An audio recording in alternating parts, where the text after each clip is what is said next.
அனைவருக்கும் கோபிநாத்தின் அன்பு வணக்கங்கள் நண்பர்களே. நம்ம தெரியாமல் சில தவறுகளை செஞ்சுருவோம். அதை கூட இந்த இயற்கை அல்லது கடவுள் மன்னித்து விடுவார். ஆனால் தெரிந்தே சில தவறுகளை செய்யும் பொழுது அதற்கான பிராயச்சித்தத்தை நாம் தேடிதான் ஆக வேண்டும். அதற்கு மன்னிப்பெல்லாம் இருக்காது, அது கர்மத்தில் சேர்ந்து கொண்டே தான் இருக்கும். தெரியாமல் செய்யும் தவறுகளுக்குத்தான் மன்னிப்பு அப்படிங்கிறத மனதில் நிறுத்தி கொள்ளுங்கள். இந்த பதிவை முழுமையாக பாருங்கள். கண்டிப்பாக வாழ்க்கையில் நம்ம கடைபிடிக்க வேண்டிய சில விஷயங்கள் தான் இதில் இருக்குது. கடைபிடித்து வாருங்கள். நல்ல வினைகளை கூட்டிக் கொள்வோம், தீய வினைகளை குறைத்து கொள்வோம். பெரும்பாலும் இந்த தவறுகளுக்கு எப்போதுமே மன்னிப்பு இருக்காது அப்படிங்கிறத தெரிஞ்சுக்கணும். நம்பியவர்களுக்கு துரோகம் செய்தல் அப்படிங்கிறது இது இருக்கிறதுலே உச்சகட்டமான பிரச்சனை அல்லது தவறு அப்படின்னு சொல்லலாம். பெற்ற தாயாக இருந்தாலும், தந்தையாக இருந்தாலும், கணவனாக இருந்தாலும், மனைவியாக இருந்தாலும், ஒரு உறவு இன்னொரு உறவை நேசித்து நம்பியிருக்கிறது அப்படிங்கும் போது அந்த உறவுகளுக்குள்ளாக இருக்கட்டும் அல்லது தன்னை நம்பியவ யாராக இருக்கட்டும், அவர்களுக்கு எக்காரணத்தை கொண்டும் துரோகம் செய்துவிடக்கூடாது. அது ரொம்ப முக்கியமான விஷயம். பிறர் குடும்பத்தில் பிரச்சனையை ஏற்படுத்தி மகிழ்கின்ற நபர்கள் சில பேர் இருக்கலாம் இந்த உலகத்தில். அப்படிப்பட்டவர்கள் செய்கின்ற தவறு அப்படிங்கிறது மிகப்பெரியதாக இருக்கும். ஏன்னா ஒரு அழகான குருவி கூட்ட கலைப்பதற்கு ஈடானதாகும் ஒரு குடும்பத்தில் பிரச்சனையை உண்டாக்குவது. அப்படி பிரச்சனை உண்டாக்கிவிட்டால் அவர்களின் மனத்தாங்கல் அப்படிங்கிறதை பார்த்து ரசிக்கக்கூடிய வகையில் ஒருத்தர் இருக்கிறார் என்றால் அது அவருக்கு பெரிய பெரிய விளைவுகளை கொடுக்க போகிறது என்பதை தெளிவாக தெரிந்து கொள்ள வேண்டும். பிறரோட வளர்ச்சியை பார்த்து பொறாமைப்பட்டுக்கிட்டே இருக்கக்கூடாது. ஏன்னா அவர்களுடைய உழைப்பிற்கு ஏற்ற பலனை அவர்கள் பெறுகிறார்கள். அவர்கள் ஒன்றும் யாரிடமும் திருடி விடுவது இல்லை, பிறரை ஏமாற்றுவதில்லை. கடினமாக உழைப்பவர்கள் அதற்கான பலனை இறைவன் கொடுப்பதால் அனுபவிக்கிறார்கள். அவர்களை பார்த்து பொறாமைப்பட்டு கொண்டே இருக்கிறோம் அப்படின்னாலும் அதுவுமே பெரிய தவறு. ஏன்னா அதை பார்த்து பொறாமைப்பட்டு நம் வாழ்க்கை தான் அழிந்து போகுமே தவிர நம் வாழ்க்கையில் எந்த முன்னேற்றமும் ஏற்பட போவது இல்லை. பிறருக்கு நியாயமாக கிடைக்க வேண்டிய சில விஷயங்களை அல்லது சில பொருட்களை, ஒரு வாய்ப்பு ஒருவருக்கு கிடைக்க இருக்கிறது வாழ்க்கையில் வெற்றி பெறுவதற்கு அப்படிங்கும் போது அந்த வாய்ப்பை தடுத்து நிறுத்துதல். ஒருவருக்கு ஒரு பொருள் கிடைக்க வேண்டியது இருக்கிறது அப்படிங்கும் போது தன்னுடைய சூழ்ச்சியின் காரணமாக அப்பொருளை அவர்களுக்கு கிடைக்காமல் செய்தல். இதெல்லாம் இருக்கிறது, இல்லை என்றெல்லாம் சொல்ல முடியாது. நீங்களே யோசித்து பாருங்கள். நமது வாழ்க்கையிலே நடந்திருக்கும். நமக்கு கிடைக்க வேண்டிய சந்தர்ப்பம், அந்த சந்தர்ப்பம் கிடைத்திருந்தால் என் வாழ்க்கையில் ஒரு முன்னேற்றம் வந்திருக்கும் அப்படிங்கிற ஒரு சந்தர்ப்பம் இருந்திருக்கும். அதை தடுத்து நிறுத்தியவர்கள் சில பேர் இருந்திருப்பார்கள். ஒரு சில நியாயமான கோரிக்கைகள் இருந்திருக்கும், அதை உதாசீனப்படுத்தியவர்களும் இருப்பார்கள். இயல்பாக நியாயமாக நமக்கு கிடைக்க வேண்டிய பொருட்கள் ஏதேனும் இருந்திருக்கும், அதை தடுத்து நிறுத்தியிருப்பார்கள் தங்களுடைய ஆளுமையை பயன்படுத்தி. அது எல்லாமே தவறுதான். அந்த தவறை நாமும் எக்காரணம் கொண்டும் செய்யக்கூடாது. நம்ம அறியாத போது ஒரு விஷயத்தை பற்றி நமக்கு தெரியவே இல்லை, அது உண்மையா பொய்யான்னு தெரியலை. ஆனால் அதை உண்மைன்னு நினச்சிக்கிட்டு பிறரை இகழ்ந்து பேசுதல், பிறரை தூற்றுதல், அவர்களை அவமானப்படுத்துதல், இந்த மாதிரி விஷயம் நம்மளுக்கே தெரியாமல் குற்றம் சாட்டுறோம் இல்லையா, அறகுறையாக தெரிஞ்சுக்கிட்டு அதெல்லாம் பெரிய பாவம். ஏன்னா ஒருவருடைய நிலை அறியாது, அவர் எந்த நிலையில் அந்த வினையை ஆற்றினார் என்று தெரியாமல் நாம் வாய்க்கு வந்தபடி பேசுவது எல்லாம் பாவமாக நம்மைத்தான் சேரும். அது நமது கர்மாவில் தான் சேரும் அப்படிங்கிறத மறந்துடாதீங்க. பெரியவர்கள், வயதில் பெரியவர்கள் நம் மீது பாசம் வைக்கிறார்கள், ரொம்ப அன்பாக இருக்கிறார்கள் அப்படிங்கும் போது அவர்களுடைய பாசத்தை, அவர்களுடைய நேசத்தை எக்காரணம் கொண்டும் உதாசீனம் செய்யக்கூடாது. உதாசீனம் செய்தால் நமக்கு இயல்பாக கிடைக்க வேண்டிய பாசம், அனுதாபம் அல்லது இரக்கம் இது எதுவுமே பிற்காலத்தில் கிடைக்காமல் போகும். ஏன்னா நம்ம செய்யறதான் நமக்கு தெளிவாக திரும்பி வரும் அப்படிங்கிறத ஞாபகம் வச்சுக்கணும். நம்முடைய சுயநலத்திற்காக, நம்முடைய தேவைகளுக்காக உயிரை கொடுமைப்படுத்துதலோ உயிர்களை வதைத்தலோ சுத்தமாக இருக்கக்கூடாது. உயிர்வதை அப்படிங்கிறதே பொதுவாக தவறு அப்படின்னு சொல்லுவாங்க. அதுவும் தன்னுடைய சுயநலத்திற்காக, தன்னுடைய சுய தேவைக்காக ஒரு உயிரை கொடுமைப்படுத்துதல் அல்லது வதைத்தல் அப்படிங்கிறது பெரும் குற்றமாக கருதப்படும். அது வினை பயன் காரணமாக நம்ம அனுபவிக்கும் போது தெரியும் அந்த உணர்வுகள் அப்படிங்கிற விஷயம்லாம். அதனால தான் பிறரோட உணர்வுகளில் விளையாடாதீங்க அப்படின்னு சொல்லுவாங்க. மனிதர்கள்லேயே சொல்லுவாங்க, ரொம்ப பாசமாக இருக்காங்க, பெற்ற தாய் தந்தை அப்படிங்கிற மாதிரி உறவுகள் இதெல்லாம் இருக்குன்னா அதெல்லாம் உணர்ச்சிகளால் கட்டுண்டப்பட்டது. அந்த உணர்ச்சிகளில் விளையாடக்கூடாது. சில பேர் ஏமாற்றுறது அப்படிங்கிறது நிறைய விதங்களில் வரும். அந்த மாதிரி பிறர் உணர்வுகளில் எக்காரணத்தை கொண்டும் விளையாடி விடக்கூடாது. பணம் வேணும் அப்படிங்கிறதுக்காக எந்த எல்லைக்கும் போகக்கூடாது. அதாவது எப்போவுமே நீதி நெறி தவறாது.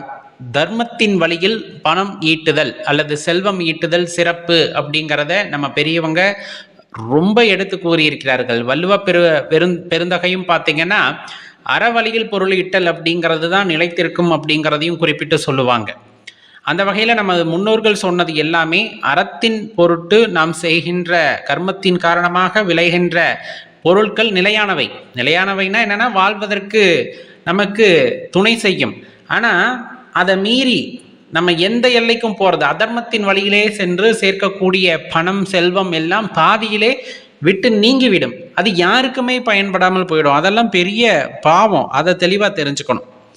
அதே போல் இயற்கையாக அல்லது இங்கு வந்ததுக்கு அப்புறம் நிகழ்கின்ற நிகழ்வுகளின் காரணமாக தனது உடல் அங்கங்களை இழந்தவர்கள், அந்த குறைபாடை உண்டாக்கி விட்டது இந்த இயற்கை அப்படிங்கும் போது அப்படிப்பட்ட நபர்களை எல்லாம் ஏளனமாக பார்த்தலும் தவறு, ஏளனமாக பேசுதலும் தவறு.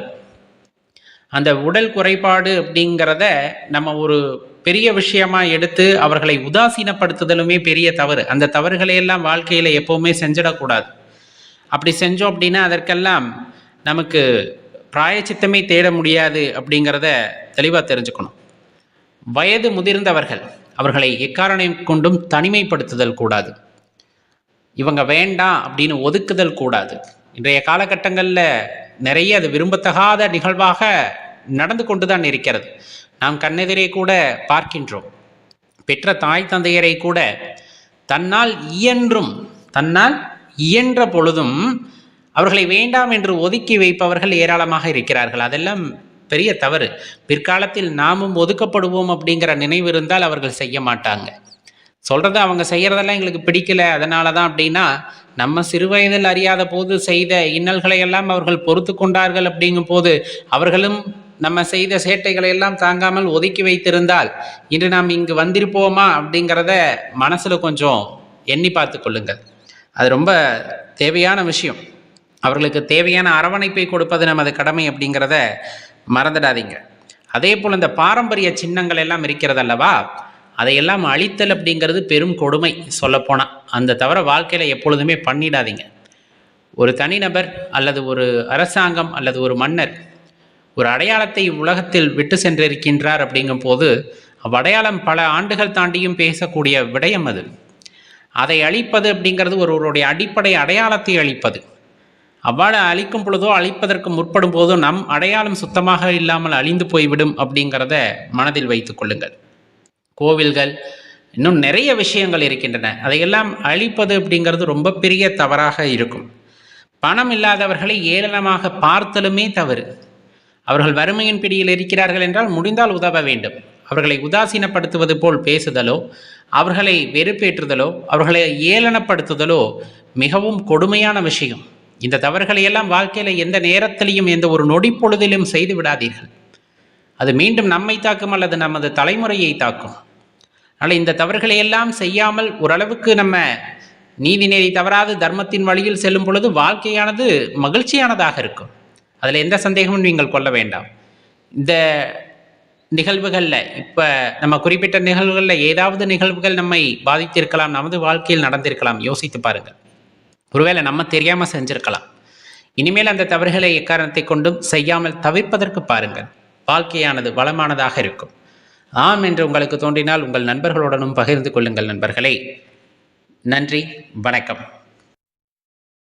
அனைவருக்கும் கோபிநாத்தின் அன்பு வணக்கங்கள் நண்பர்களே. எல்லாத்துக்குமே பிரச்சனைகள் இருக்கத்தான் செய்யுது. அது ரொம்ப கடுமையான பிரச்சனைகளாக கூட இருக்கும். அந்த பிரச்சனைகளிலிருந்து நாம் மீண்டு வர வேண்டும் அப்படின்னா ஒரு அற்புதமான வழிபாடு இருக்குது. இந்த வழிபாட்டை தொடர்ந்து 21 நாள் செய்தால் கண்டிப்பாக உங்களால் அந்த பலனை கண்கூடாக உணர முடியும். சாதாரண ஒரு வழிபாடு தான். நம்ம நினைக்கிற மாதிரி பொருட்செலவெல்லாம் அதுக்கு அதிகமாக போகிறதில்லை. அதனால் இந்த வழிபாட்டை தொடர்ந்து செய்யுங்க. பொதுவாக இந்த வழிபாட்டிற்கு தேவையானது அகல் விளக்கு, கொஞ்சம் பெரிய அகல் விளக்கு.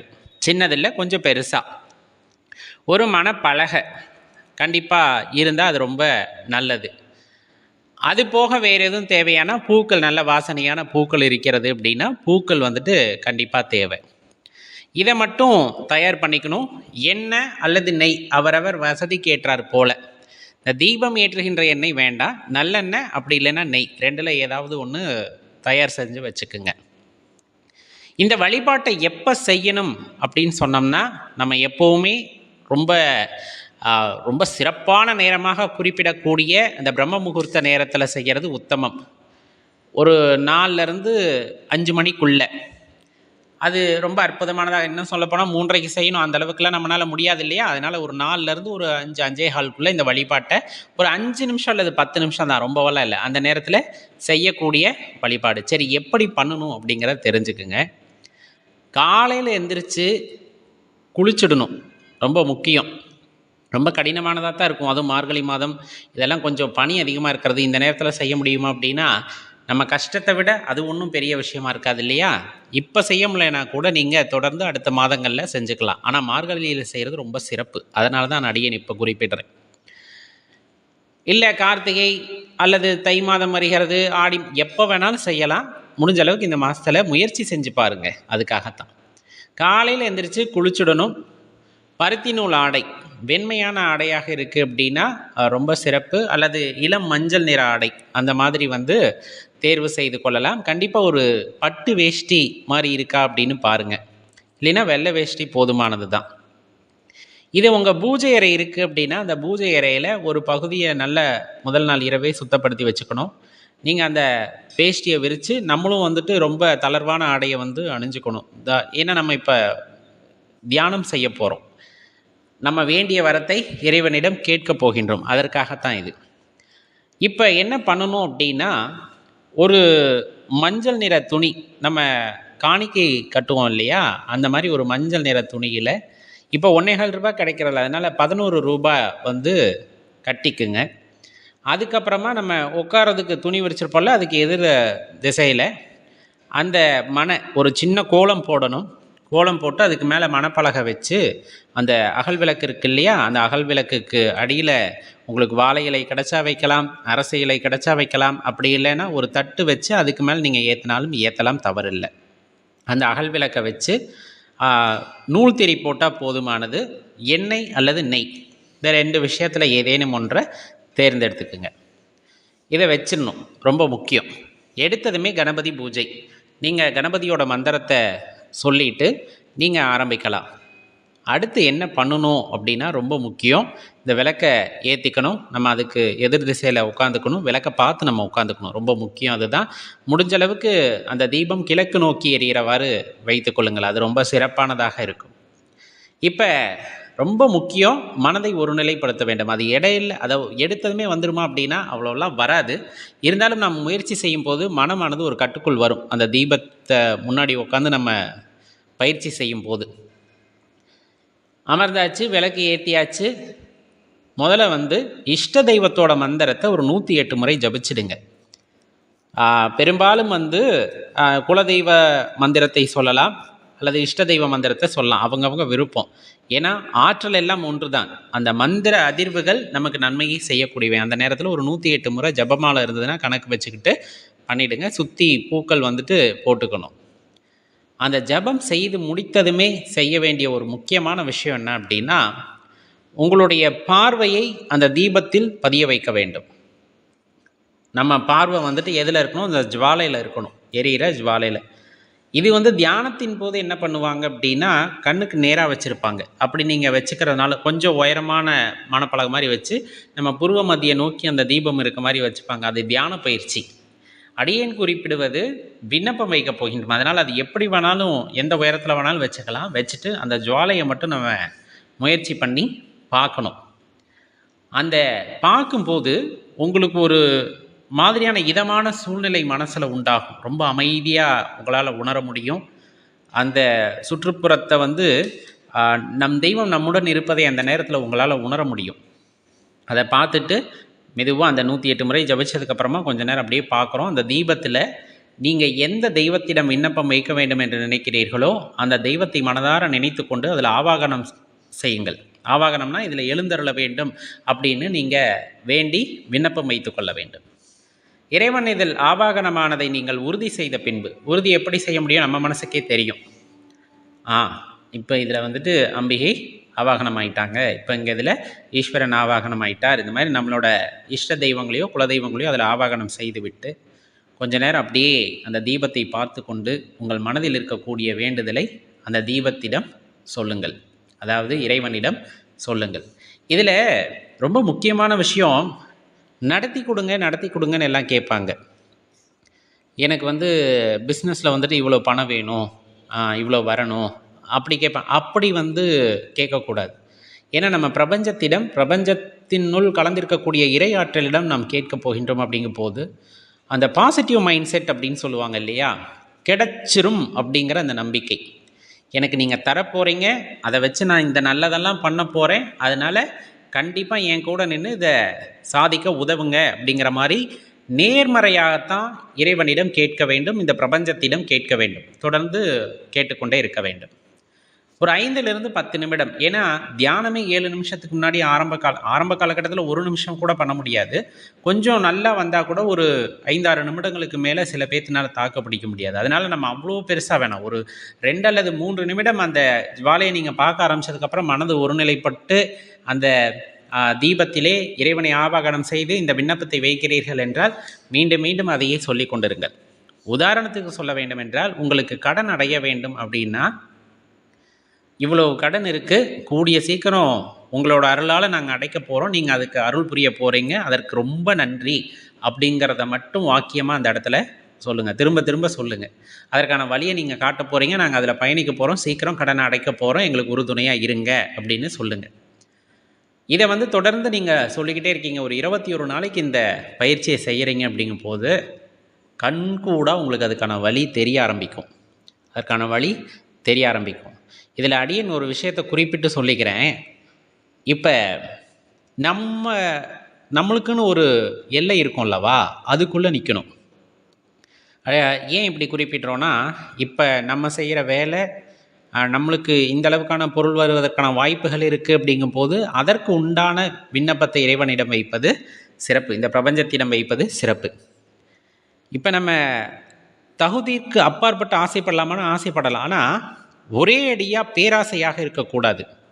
ஏன்னா நீங்கள் இந்த பேராசையோடு கேட்கும் பொழுது, இந்த சொல்லுவாங்களே ஒரே நாளில் பெரிய லட்சாதிபதி கோடீஸ்வரன் அந்த மாதிரி நீங்கள் விண்ணப்பம் வைக்கும்போது நம் மனதை அதை ஏற்றுக்கொள்ளாது.